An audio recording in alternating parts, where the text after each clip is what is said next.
আমরা কিভাবে সমাজ পরিবর্তনে অংশগ্রহণ করতে পারি? সমাজ পরিবর্তনের আগে নিজেকে পরিবর্তন করতে হবে এবং নিজেকে পরিবর্তন করতে হবে কোরআন এবং সুন্নাহর আলোকে। আমরা যে আহ্বান জানিয়েছি আজকের এই আলোচনার পরে, যদি কোনো পুরুষ হয়ে থাকেন তাহলে আপনি ওমরের মতো নিজেকে তৈরি করেন, নিজের সন্তানকে তৈরি করেন। মহিলা হয়ে থাকলে ওমরের ফ্যামিলিতেও নবী সাল্লাল্লাহু আলাইহি ওয়াসাল্লাম পরিবারে অনেক নারী ছিল, তারা আপনাদের রোল মডেল, তাদের মতো নিজেদেরকে গঠন করুন।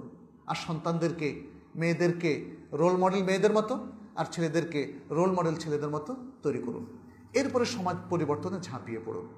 নিজেদেরকে তৈরি করার আগে কেউ সমাজকে পরিবর্তন করতে পারে না, এবং সমাজকে যদি নিজে তৈরি হওয়ার আগেই পরিবর্তন করেন তাহলে আপনি যেমন, তার চেয়ে ভালো সমাজ হবে না। সুতরাং নিজেকে ভালো করার পরেই পরিবর্তনে হাত দেওয়া উচিত।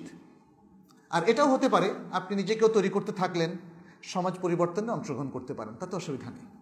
কিন্তু মনে রাখতে হবে, আপনি ঠিক যে লেভেলে পৌঁছবেন তার থেকে ভালো লেভেলে মানুষ তৈরি করতে পারবেন না। আপনি নিজে যে পরিমাণ পৌঁছতে পারবেন, হয়তোবা আপনি মানুষকে তার কাছাকাছি তৈরি করতে পারবেন। যতই নিচে নামতে থাকবে ততই অপূর্ণাঙ্গতা বাড়তে থাকবে। রাসূল সাল্লাল্লাহু আলাইহি ওয়াসাল্লাম এই উম্মার মধ্যে একজনই ছিলেন, আবু বকর এই উম্মার মধ্যে একজনই ছিলেন। আমরা সবাই রাসূল সাল্লাল্লাহু আলাইহি ওয়াসাল্লামের অনুসরণ করি, কিন্তু তার মতো কি হতে পারছি?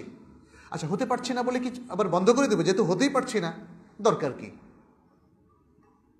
হতে না পারলেও তিনি আমাদের রোল মডেল, কিন্তু আমাদের অনুসরণটাকে করেই যেতে হবে।